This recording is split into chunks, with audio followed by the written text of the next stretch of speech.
10 கைகளோடு பத்திரகாளியாக நான் வந்திருக்கும் பொழுது என்னுடைய சன்னதியை தேடி யாரோ ஒருவர் வருகிறார். யார் என்பதை பார்க்க வேண்டும்.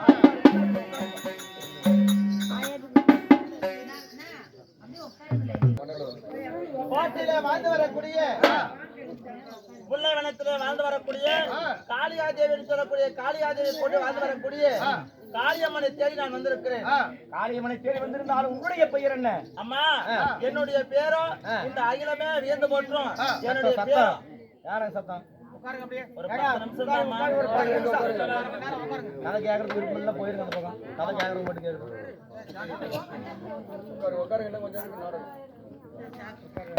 மாரியம்மன் நான் வந்திருக்கிறேன். மாரியம்மனா? மாரியம்மனாக நீ இருந்தாலும் இந்த காளிகா தேவி நான் வந்திருக்கிற என்ன காரணம், ஏது விஷயம்? அம்மா, என்னுடைய பேரனாகப்பட்ட குணசீலனும் உன்னுடைய மகனாகப்பட்ட விதீஸ்வரனுடைய மகனாகப்பட்ட வினோதை வள்ளி மீது ஆசைப்பட்டு காதல் வயப்பட்டு சற்று உல்லாசமாக இருந்திருக்கிறார். இந்த விஷயத்தை அறிந்த உனது மகனாகப்பட்ட விதீஸ்வரனும் தன்னால பாவி என்னுடைய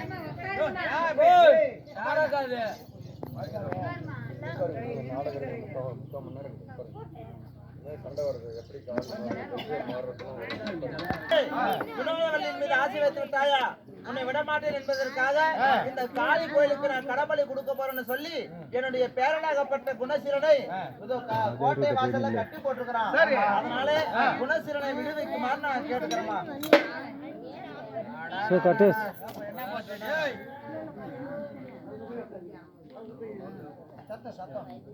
சொல்றது கேளுங்க, என்ன விளக்கம்னு கேட்டுக்கோங்க. வாய் பேசாம இருக்க முடியாது உங்களால. குணசீலனை அழைத்து போகலாம் என்பதற்காக வந்திருக்கிறாய் நீ. ஏமா, இந்த உலகத்தில் தவறு செய்தவன் தண்டனை அனுபவிச்சே தீரணும். உன் பேர சின்ன பையனா இருந்தாலும் பெரியவனா இருந்தாலும் தவறு செய்திருக்கிறான். ஒரு பெண்ணுடைய வாழ்க்கை அவருடைய உரிமை இல்லாமல் எடுத்திருக்கிறான். அதனாலே அவனை விடுவிக்க முடியாது. அதுவும் இல்லாம உனக்கு எப்படி உன்னுடைய பேரன் முக்கியமோ அதை போல எனக்கு என்னுடைய மகன் விதீஸ்வரன் முக்கியம். அவன் காவல் வச்சுட்டு போயிருக்கிறான். அவன் வந்து கேட்கும் வரை குணசீலனை விட முடியாது. போய்விடு. அம்மா, இந்த உலகத்திலே அறியாமல் படிக்காத சிறுவனும் செய்து விட்டான். தவறுதான் இல்லை என்று சொல்லவில்லை. ஆனால் நாளைக்கு ஏதாவது வளர்ந்து வாலிபமாகி அந்த பொண்ணுக்கு எங்கேயாவது ஒரு மாப்பிள்ளை பார்த்து கல்யாணம் செய்து வைப்பீர்கள் தானே. அது யாரோ ஒருவனுக்கு கொடுப்பதற்கு பதிலாக குணசீலனுக்கே வினோதவள்ளியை கல்யாணம் செய்து வச்சுட்டா அவங்க 2 பேரும் சந்தோஷமா வாழ்வாங்க. என்னமா தவறு? குணசீலனுக்கு திருமணம் செய்து வைப்பது அது அவர்களுடைய பாடு. எங்கிட்ட கொண்டு விட்டதற்காக காவலுக்கு என்னை வைத்திருக்கிறான். விடியிருக்குள்ள பாண்டவர் யாராவது வந்தால் பார்க்கலாம், இல்லைன்னா காளி கோவிலுக்கு எனக்காக அந்த குணசீலனை பலி கொடுக்கலாம் என்று என்னிடத்துல விட்டுருக்கிறான். காவல் காப்பது மட்டும்தான் என்னுடைய வேலை. அதனாலே விட முடியாது. போய்விடு. அம்மா, இறுதியாக கேட்கிறேன், என்னுடைய பேரனை விடுதலை செய்ய முடியுமா முடியாதா? இறுதியா 1000 வார்த்தைகளை அடிக்கடிக்காக எடுத்து கூறினாலும் சரியே பேரனை விட முடியாது. வீண் வார்த்தைகளை கொட்டி அளக்க வேண்டாம். மரியாதையாக என்னுடைய கோயில் விட்டு போயிரு. இல்லை என்றால் நடப்பது வேலையாயிரும். அப்படியா? அடி போடாதே பண்ணாதே.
கண்ணழகி மரியாதை என்னுடைய பேர குணசீல விடுதலை செய்யலன்னா உன் கோடாலி பல்ல உடைப்பேன் உன் கோழி மொட்டை கண்ணன் நோட்டு வச்சாக்கிறத. அப்படியா? இந்த காளி என்றால் யாருன்னு தெரியாமல் படிக்கு நீ விளையாடிட்டு இருக்கிற. கடைசி முடிவா சொல்றேன், மரியாதை என்னுடைய சன்னதி விட்டு ஓடிவிடு. இல்லை என்றால் இந்த உலகத்தில் மாறு என்று ஒரு உயிர் எல்லாவற்றையும் இந்த உலகத்திலே மாரியம்மன் என்ற பேரை இல்லாம அழிச்சிருவன்னு சொல்லி அதை விட ஒரு குடும்பத்தோட ஒரு புருஷனோட ஒரு பிள்ளைங்களோட சேர்ந்து வாழ்ந்தா உனக்கு ஏதாவது ஒரு பாசம் பத்தி தெரியும். நீயே ஒண்டி ஒருவளா தன்னந்தனிமையாக நாடகத்துல மாசாலம் காத்தவ மாண்டப்பட தின்னவ, அத சுடுகாட்டை காத்தவ சுட்டப்பட தின்னவ, அதை விட பைத்தியம் முடிச்சுக்கிட்டு பைத்திய கேரட்டி தெரிஞ்சவன் நீங்கி. அப்படி இருக்கும் பொழுது உனக்கு எங்கடி பந்த பாசத்தை பத்தி எல்லாம் தெரிய போகுது. ஆமா சிங்கப்பட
ஒரு குடும்பத்தோட ஒரு பந்தவாசத்தோடு இருந்தால் உனக்கு மகன் பேரன் இதெல்லாம் தெரியும். நீங்க சுடுகாட்டுல சுட்டப்படங்களையும் மயானத்துல மாடப்படங்களையும் பச்சை படங்களை பிச்சு பிச்சு திங்கக்கூடிய காளி உனக்கு எப்படி பந்தவாசத்தை பத்தி தெரியும் அப்படின்னு கேக்குறேன். ஒண்டி ஓரியாக இந்த ஊரை விட்டு தனியா இருக்கக்கூடிய காளி உனக்கு எப்படி தெரியும் கேக்குறேன். ஒண்டி ஓரியாக ஊர் எல்லையில இருந்து ஊர் மக்களை நான் காப்பாத்துறதுக்காக சுடுகாட்டுல சுத்தப்படங்களையும் மயானத்துல மாண்டப்படங்களையும்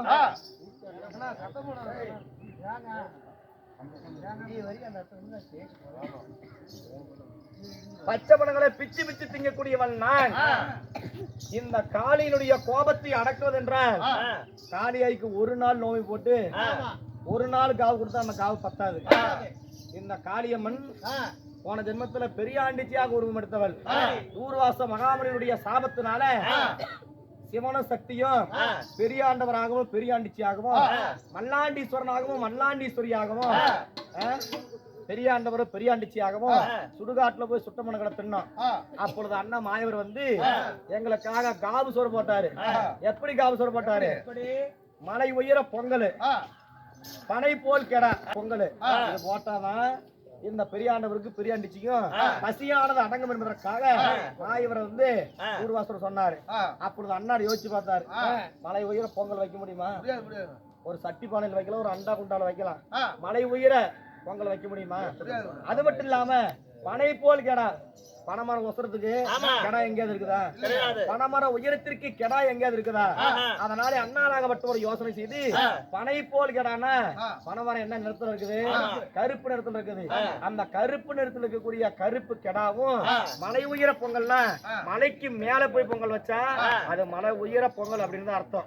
மலைக்கு மேலே போய் பொங்கல் வைத்து கீழே அந்த கருப்பு நிற கெடாவை அழைத்து கொண்டு வந்து அந்த கெடாவை வெட்டி அந்த பொங்கல்ல ரத்தத்தை தெளித்து காவு சோறு போட்டார். அன்றைய தினத்துல அந்த காவு சோறு போட்டும் பசித்திராதனாலதான் அன்னார் மாயவர் வந்து என்ன படுக்க வச்சு கை விலங்கு கால் விலங்கானது இட்டு என்ன அன்றைய தினத்துல பெரியாண்டிச்சின்னு பேர வச்சாரு. அப்படி அந்த அப்பேற்பட்ட அத்தனை காவு நான் எடுத்துமே என்னுடைய பசியானது தீரல. அதனாலதான் ஊர் எல்லையில இருந்துகிட்டு சுடுகாட்டுல சுட்ட பணங்களையும் மயானத்துல மாண்ட பணங்களையும் வருடம் முழுவதும் பிச்சு பிச்சு திங்கிறேன். வருடத்திற்கு ஒரு முறை திருவிழா போட்டு எனக்கு 3 காவு கொடுப்பாங்க. அது எனக்கு 10ஆவதுனாலதான் ஊருக்கு எல்லையில சுடுகாட்டுல இருந்துட்டு அத்தனையுமே திங்கிறேன். அப்படி நான் திங்கவில்லை என்றால் ஊருக்குள்ளார காத்து கருப்பு பேய் பிசாசு பில்லி சூனியம் நல்லி நடக்கம் என்று சொல்லக்கூடிய இந்த மாதிரி கெட்ட ஆவிகளை நான் ஊருக்குள்ளார பூந்து ஊரை அழித்து விடுவேன்.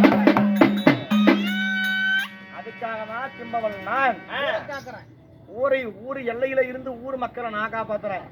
ஆனா நீ எப்படியா ஒரு நாடு மாறி ஒரு ஊரு மாறி நாடு மாறி ஊரு மாறின்னு சொல்றீங்க. நாடு மாறி என்றால் என்ன, ஊரு மாறி என்றால் என்ன? அதாவது மாறி என்றால் மழைன்னு சொல்லுவாங்க. இந்த நாடு செழிப்பதற்காக மழையாக பெய்வதனால்தான் எனக்கு நாடு மாறி என்ற ஒரு பெயர். இந்த ஊரெல்லாம் செழிக்க வேண்டும் என்று சொல்லி மாரியா என்று சொல்லக்கூடிய மழையாக பெய்வதனால்தான் எனக்கு ஊரு மாறி என்ற ஒரு பெயர். அதனால இந்த நாடு செழிக்க நல்ல மழை பெய்ய ஊர் செழிக்க உற்ற மழை பெய்வதற்காகத்தான் நாடு மாறிங்கிற பேரு ஊர் மாறிங்கிற பேரு எனக்கு. என்னை பத்தி பேசுறதுக்கு உனக்கு என்னடி அறிவு இருக்குது? அது மட்டும் இல்லாம நானாவது ஊர் எல்லையில இருந்து ஊர் மக்களை காப்பாத்துறேன். ஆனா ஊருக்கு நடுமுத்துல இருந்துகிட்டு நடு ஊர்ல இருந்துகிட்டு ஊர் மக்களை ஏமாத்தி வருஷம் ஒரு தடவை எனக்கு நோம்பி போடுங்க. நோம்பி போட்டா பத்தாது, எனக்கு மாவிளை கெடுங்க, எனக்கு பொங்கல் வைங்க, எனக்கு அக்ரிகாரம் தூக்குங்க, எனக்கு அளவு குத்துங்க அப்படின்றதுக்காக ஊருக்கு நடுவுல இருந்துட்டு ஊரை ஏமாத்தி திங்கிறவன் நீ. ஆமாண்டி, வருஷத்துக்கு ஒரு முறை எனக்கு மாவிடிச்சு வைங்க, பொங்கல் வைங்க, எனக்கு கிடா வெட்டுங்க, கோழி அருங்கன்னு சொல்வதற்கான காரணம் என்ன? அதாவது ஒரு குடும்பத்துல ஒரு அண்ணன் தம்பிங்க இருந்தாலும் சரி, ஒரு அக்கா தங்கச்சி இருந்தாலும் தெரியும், தெரிஞ்சோ தெரியாமலே சண்டை பண்ணிக்கிட்டு எல்லாம் பிரிஞ்சு போயிருவாங்களாமா. அப்படி பிரிஞ்சு போனவங்க எல்லாம் ஒன்னா சேரணும்னு ஊர்ல நோம்பி போடுவாங்க. அப்படி நோம்பி போட்டு அதாவது மாவிடிக்கிறது எதுக்குன்னா சக்கரை அரிசி மாவு மிளகு திப்பிலின்னு சொல்லக்கூடிய இந்த பாகெல்லாம் ஒன்னா சேர்த்து மாவெல்லாம் கையில சேர்த்து ஒன்னா பிடிப்பாங்க. மாவு ஒன்னா சேர்த்து பிடிக்கும் போது அந்த மாவு சக்கரை பாகு திப்பிலி எல்லாம் மிளகெல்லாம் ஒன்னா சேருதல்ல, அதே போல விட்டு போன சொந்தம் எல்லாம் வந்து சேரணும்னு சொல்லிதான் அந்த மாவடிக்க சொல்லிக்கிறது. மாவு எப்படி சேருதோ அது மாதிரி பிரிஞ்சு போன சொந்தம் எல்லாம் ஒரு நோம்பி நொடி போட்டாங்கன்னா அதுல வந்து சேருக்கு வாங்கலாமா. அதுக்கோசரம் தான் மாவிளிக்க சொல்றேன். அது மட்டுமா பொங்க எதுக்கு நான் வைக்க சொல்றேன்? இந்த குடும்பத்துல எத்தனையோ கஷ்டமெல்லாம் மனக்கசப்போட கோயிலுக்கு வருவாங்க. அப்படி வரும்பொழுது அந்த கசப்பெல்லாம் போனோம்னா கோயில ஒரு சக்கரை பொங்கல் வச்சு அந்த சக்கரை பொங்கல் சொல்லக்கூடிய இனிப்பை சாப்பிட்டு போனாங்கன்னா மனதில் இருக்கக்கூடிய கஷ்டம் விலகி மனக்கசப்பு விலகி அவங்க சந்தோஷமா போகணும்னு தான் நான் பொங்க வைக்க சொல்றேன். இதுல என்னன்னு தப்பு இருக்குது? நீ எத்தனை வார்த்தைகள் சொன்னாலும் சரியே, இதற்கு மேல உனக்கு மரியாதையானது கிடையாது. என்னுடைய ஆலயத்தை என்னுடைய கோயிலை விட்டு மரியாதையாக போய்விடு, இல்லை என்றால் உன்னுடைய உயிர் யமன்பதி சேர்த்து விடுவேன். எத்தனை வார்த்தை சொன்னாலும் சரி, என்னுடைய பேரனை குணசீலனை கூட்டிட்டு போகாம இந்த இடத்தை விட்டு நவர மாட்டேன்.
காளியம்மன் மாரியம்மன் சாந்த குணம் அளித்தவன். அதனாலே இருவரும் சண்டை வேண்டாம். நீண்ட நேரமாக சண்டை நடந்து கொண்டே இருக்கிறது. நானும் நிறுத்து பார்த்தேன். இருக்க அதிகமாக தான் போவது தவிர சண்டை நிறுத்துற பாடு கிடையாது. அண்ணா கொஞ்சம் தள்ளி நின்னுக்கோங்க. உடனடியா அந்த காளியோட மண்டையை உடைச்சு நான் மானபங்க செய்யல. ஏய் என்னடி இந்த காளியை வச்சு உனக்கு தெரியவா தெரியாதா? தெரியுமாப்பா. அந்த யமனிடமே வாதாடி எருமகடா காவு கொண்டேன். ஆமா. அந்த சிவனிடமே வாதாடி இந்த சோழாய் வச்சு நான் வாங்கிட்டு வந்திருக்கிறேன். ஆமாமா. அப்பேற்பட்ட 10 அவளுக்கு இருக்குது 2 கை, எனக்கு இருப்பது 10 கைகள் கொண்ட பத்திரகாளியை நான் ஆண்டிருக்கிறேன். போய் அவன் என்ன கொல்ல முடியுமா? அம்மா கொஞ்சம் சற்று நேரம் நகரு. அந்த மாறி இந்த உலகத்தில் இல்லாமல் செய்து விடுகிறேன். அம்மா இருவரும் நேருக்கு மலையேறி வச்சிடுவேன் மாறியே.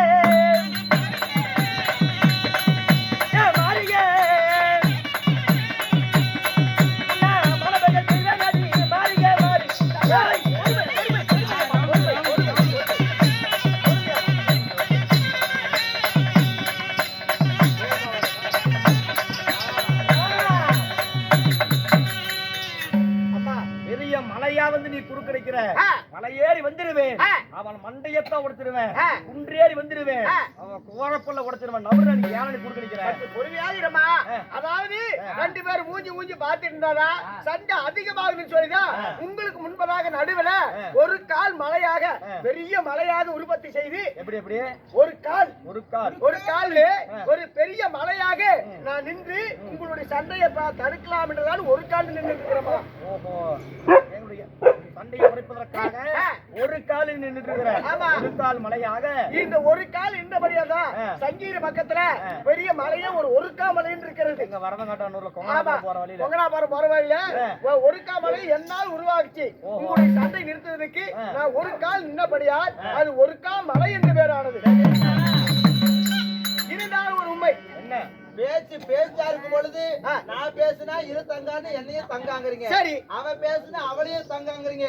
என்ன நான் புது விளக்கம் என்னையும் தங்காங்கிற அவளையும் தங்காங்கிற. அம்மா உருவங்கள் தான் 2, ஆனா உயிர் ஒன்றுதான். எப்படின்னா நீ மாரியாக தங்கை, இந்த காளியம்மா தான் அக்கா. சுத்தமாக சொல்ல போனா நீங்க 2 பேரும் அக்கா தங்கிங்க.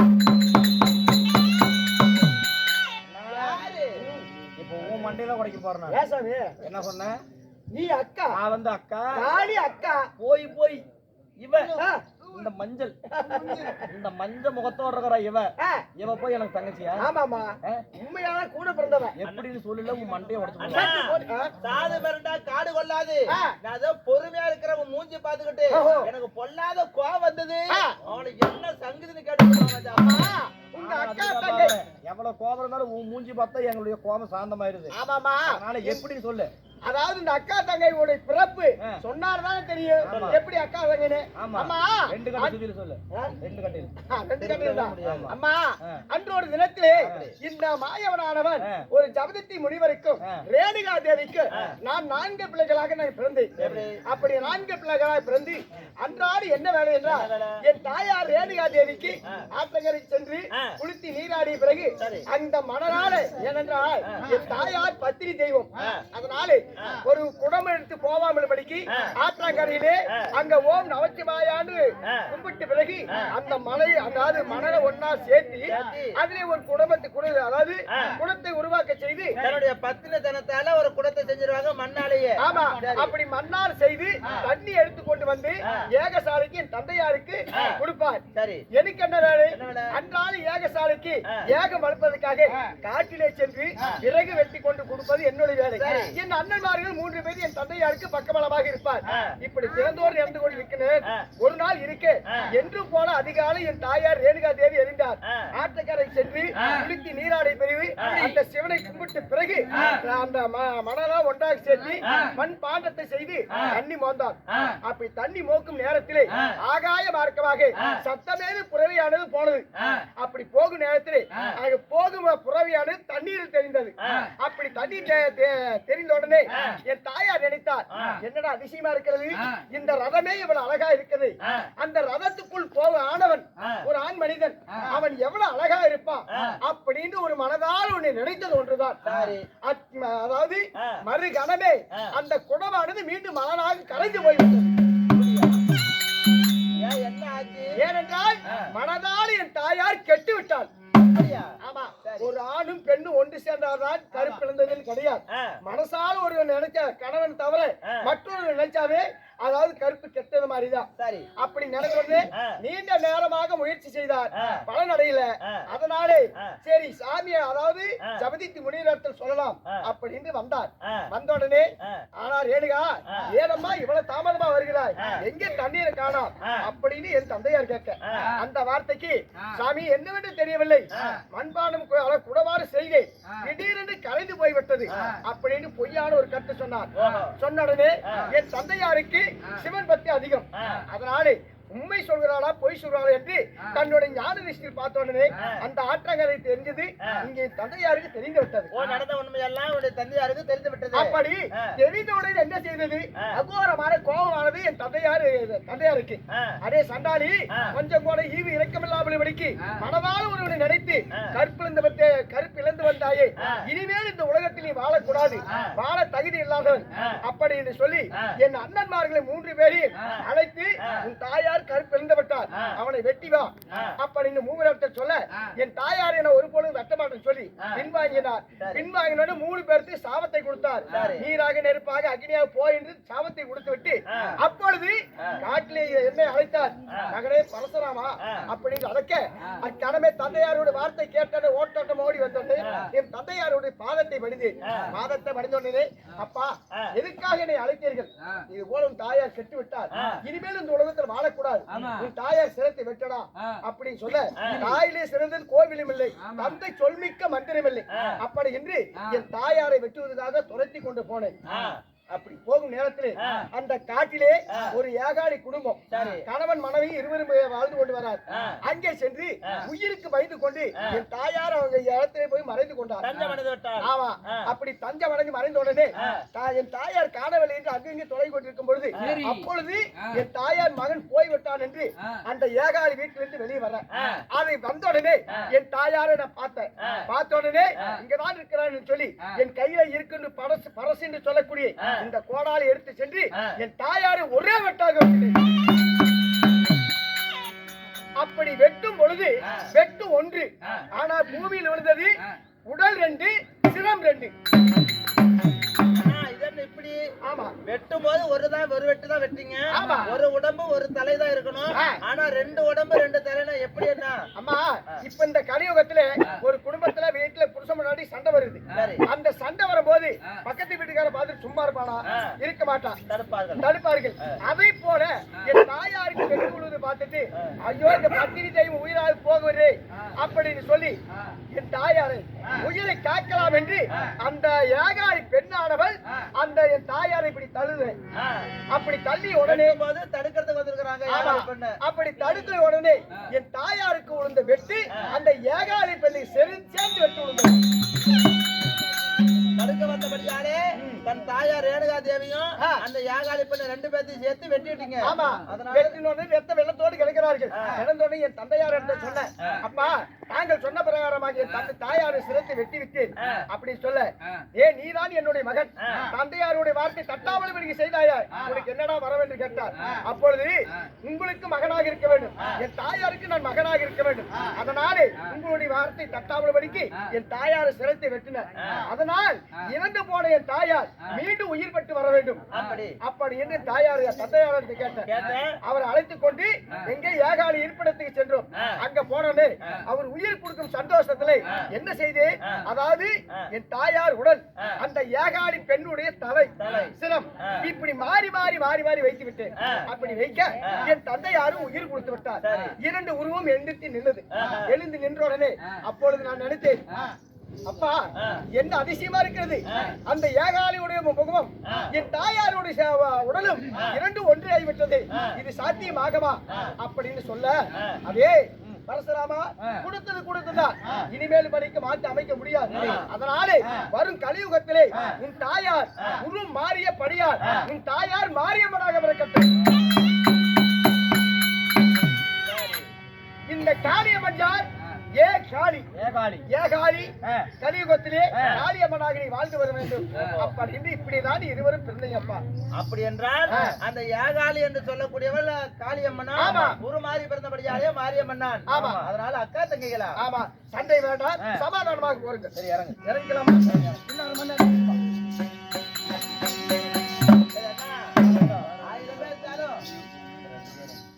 அண்ணா, தங்கா. 1000 பேர் இருந்தாலும் அவங்க காளியாய் வந்து எனக்கு அக்காயிட்டாங்க. சரி. நான் தங்கையாகி விட்டேன். சரி, வாங்க. எல்லா ரத்தங்கள் ஒன்று. இப்ப போய் கேளுமா என் பேரனோடு. நானும் கேட்க மாட்டேன், வாங்க. ஏன்? அதனால அதாவது குணசீல வந்து எனக்கு பேரன்னா அவளுக்கு பேரன் தானே. ஆமா. அப்படிங்கிறதுனால நீ போய் கேளு எனக்கு. ஏன்? இதுக்கு அப்படியா?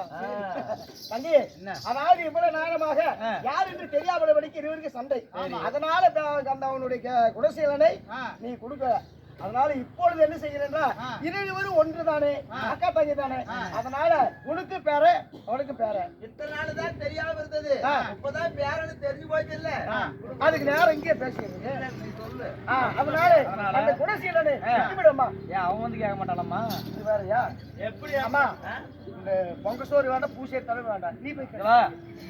இவ்வளவு நேரம் அக்கா என்று பாராமல் வாடி என்பதும் போடி என்பதும் அதாவது என்னுடைய மயிர அறுப்பேன், என்னுடைய மாற அறுப்பேன், என் மண்டையை உடைப்பேன் சொல்லி எத்தனை வார்த்தை பேசினா அதெல்லாம் அதுக்கெல்லாம் என்ன பதில்? 1000 இருந்தாலும் உன்னுடைய அக்கா உனக்கு முன்பதாக பிறந்தவர், இருக்க கூடாது, அடிச்சு கொடுங்க. அதனால போய் அந்த கேட்ட கேள்விக்கு மன்னிப்பு கேளு. மன்னிப்பா? ஆமா. மன்னிப்பா? ஆமா. எதுக்கு? அதாவது சண்டையில ஏதாவது சிங்காதனம் இருக்குதா? உண்மையில சிங்காதம் இல்ல, அது மாதிரி சண்டை எடுத்தோம் இல்ல. ஊரே சண்டை நடக்குன்னா நீ ஒண்ணு சொல்ல இப்படிதான் இங்க போவாத. அங்க போகலையா? அப்படியா? பேரனா? எதுக்கு எதுக்கு நான் ஒண்ணு பேரன போயிட்டு வர சொல்லு. ஏமா உனக்கு பேர வேணுமா வேண்டாமா? என் பேரன் வேணும். என்ன விட முடியுமா முடியாதா? முடியாதுங்கிறான். இப்ப என்ன சொன்ன? நீ மன்னிப்பு கேட்கணுமா? பேசுனதுக்கு 1000 பேச்சு பேசுனதுக்கு ஒத்து ரொம்ப பயங்கரமா போகுது. அதனால இப்ப வந்து நான் சாரி சொல்றதா? அதனால மன்னிப்பு கேட்கணும், அவ்வளவுதானே. நீ சொல்றதுனால கேட்கல, அவ கேட்கறதுனால சொல்லல. என் பேரனு கோசம் நான் கேட்கிறேன். எப்படியம்மா இப்படியெல்லாம் பேசுறேன்? அக்கா ஏன்னா அக்கான்னு இப்ப வர்ற அந்த பக்கம் திருப்பிட்டு முடிஞ்சிட்டு போன என்ன மரியாதை பேசிட்டு கோபம் இருக்கும்ல. அக்கா 1000 பேர் இருந்தாலும் நான் தங்கச்சி, நீ எனக்கு அக்கா. அது தெரியும். அதுதான் நான் சொல்றேன் இல்ல. தெரியும். சரி, இன்னொரு 1000 பேர் இருந்தாலும் நீ எனக்கு அக்கா, நான் உனக்கு தங்கச்சி. அதுவும் தெரியும். அதனால ஏதோ அறிஞ்சோ அறியாமலோ, தெரிஞ்சே தெரியாமலோ, சொரிஞ்சா தெரியாமலோ, சொரிஞ்சி சொரியாமலும் பிச்சிக்காமலும் இல்லக்கா ஏதோ தெரியாம வாய் பெருசு தங்கச்சி அப்படி இப்படின்னு பேசிட்டு தயவு செய்து அதெல்லாம் மனசுல வச்சுக்காதீங்க. பேரனை விடுங்க. மனசுல வச்சுக்காதீங்கன்னா மனசுல வச்சாதீங்கன்னா அதுதான். சரி, மனசுல வச்சுக்கல. சரி, ஆனா பேரனை விட முடியாது. போயிட்டு வா. அண்ணா எங்க விடவே மாட்டேங்கிறல. அம்மா அவளுக்கு பேரனை விட்டுருமா. மஞ்சள் மனசுல வச்சுக்கிட்டு அக்கா கிட்ட மன்னிப்பு கேட்கறதுக்கு எத்தனை பேச்சு பேசிட்டு பேரனை விடணுமா? உனக்கு ஒரு காரியமானா கால் நீ தான் பிடிக்கணும். அதுக்காக நாங்க வந்து பிடிக்கணும். அந்த பழக்கமே ஜாதகத்திலே கிடையாது. ஆமா, ரொம்ப நேரம் ஆகுது, பொழுது விடிய போகுது. விடிய சூரியன் என் பேரன் பாலை பார்க்கறாலும் பாதையை பாருங்க சொல்லுவாங்க. அதனால என் பேரனை கோசம் தான் கேட்கறேன். அக்கா அறியாத தனத்தாலே தெரியாமல் பேசிட்டு மறந்தேன், மன்னித்தேன். இருந்தாலும் உனக்கும் பேர் நன்றார், நம்ம குணசீல எனக்கும் பேரன் தான். அதனாலே நாம் இப்ப ஒரு குடும்பம் ஆயிட்டோம். அதனாலே என்னதான் இருந்தாலும் பெத்த பாசத்தோட வளர்த்த பாசம் அதிகம் சொல்லுவாங்க. அதே போல என்னுடைய மகனை சின்னஞ்சிறு வயதுல இருந்து அந்த விதிசூரனை வளர்த்து அதாவது ஆளாக்கி இருக்கிறேன். என்னை நம்பி ஒரு பொறுப்பை ஒப்படைத்து விட்டு போயிருக்கிறான். அதனால அவன் வருட்டும், அவன்கிட்ட கேட்டு பார்க்கலாம். பேரனை விட்டாலும் விடுவான், விடலின்னா அப்புறம் பேசிக்கலாம்.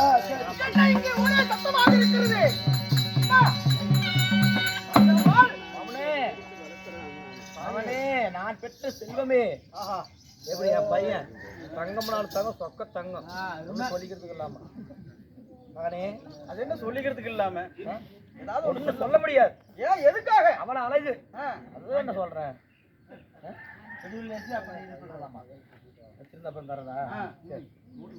அம்மா என்ன இங்கே ஒரு சத்தமாக இருக்கிறது? எங்கே ஒரு சத்தமாக இருக்கு? என்னமா காரணம்? தங்கச்சி வந்துருக்குதுப்பா. அப்படியா? ஆமா. யார் தங்கச்சி? தெரியாது உனக்கு? என்னுடைய தங்கை மாரியம்மன். மாரியம்மன் உன் சித்தி சித்தி. அடடா, எதுக்கு வந்திருக்காங்க?